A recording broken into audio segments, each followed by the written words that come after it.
Neil Finn, who's, of course, from the lead singer of one of Australia's greatest bands, Crowded House, wasn't paid for his last performance, but I'm sure it was one of his most memorable ever. He's recently returned from Mozambique, where he travelled with World Vision to various famine areas, and I'd like you to make him welcome, please, Neil Finn.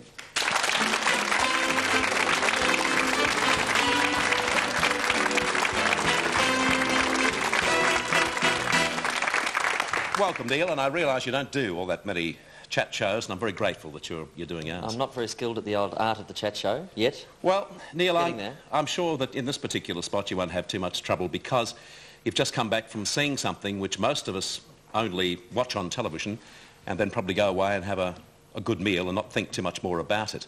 You've actually been there, you've seen people starving, and you've seen the situation that World Vision is trying to right. Yeah, I have. The main difference is that you see all sides of it when you go over there, and it's actually an involving experience because you're actually there, and there's you're not distracted by the bills or the any of that stuff, having to go down to the shops to buy some milk or anything. So I think you can concentrate on it a lot more, and it actually becomes more real because of it. Not necessarily any more shocking, because in actual fact, when you just get these pictures on TV, I find that sort of more, in a way, more shocking, because you're not personally involved and it's just an image. I think when you get there, you actually feel for the people involved, and it becomes a lot more motivation to do something about it rather than wallow in the guilt and the shame of living in the Western world. Neil, something which I have never been able to fully understand, when someone like yourself goes into an area like this, and you do it for all the right reasons, the last thing you'd want to do would be to overexpose your emotions to the people involved. So how do you keep it back?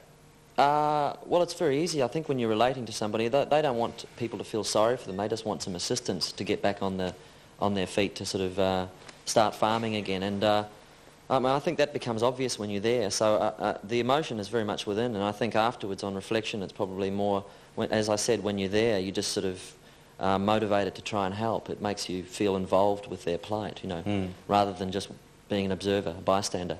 I'm told, Neil, you went to one area where they received food for the first time in, 9 or 10 months? Well, yeah, there'd just been an airlift start in this town called Gile, which World Vision had actually organised, and it was only a matter of a week old or something, and it was the first food that had been delivered there since December, I think. They have been scraping together bits and pieces from the surrounding areas, but they can't move out very far from the camp because the war has meant nowhere but the towns are safe. The roads have been cut off, there's no road transport, so it's an incredibly difficult situation. But World Vision, it's encouraging to go into a place like that and see the beginnings of a new project.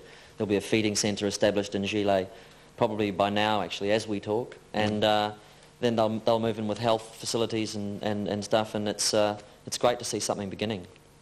What were the good moments? What were the moments that you came away with in your heart that you'll always remember? Well, I was lucky enough to be able to sing. You see, I took my guitar, and rather than just standing around and feeling a bit useless, I was able to sing with a lot of the kids that would inevitably gather around the film crew. And I found that incredibly rewarding, not just because, we had a lot of fun. I mean, the kids were, and there again you see that they are, laughing, singing, talking, walking, breathing people, that not just those dreadful images that people see on TV. There's a lot more dignity and there's a lot more richness in their lives than you would imagine. Neil, we have a clip of you singing.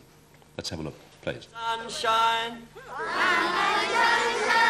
my only sunshine, my only sunshine. You make me happy, you make me happy. When skies are grey, when skies are grey. Beautiful, beautiful.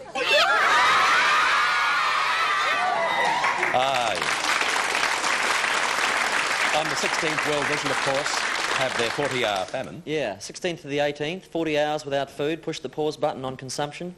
And I think it's a great opportunity for me. I feel very confident in sort of inviting people to take part, whether it's actually in the famine or by sponsoring somebody, because I saw for my first hand where the money's going, and the people I met who are working in Mozambique are very committed and incredibly intelligent and talented people.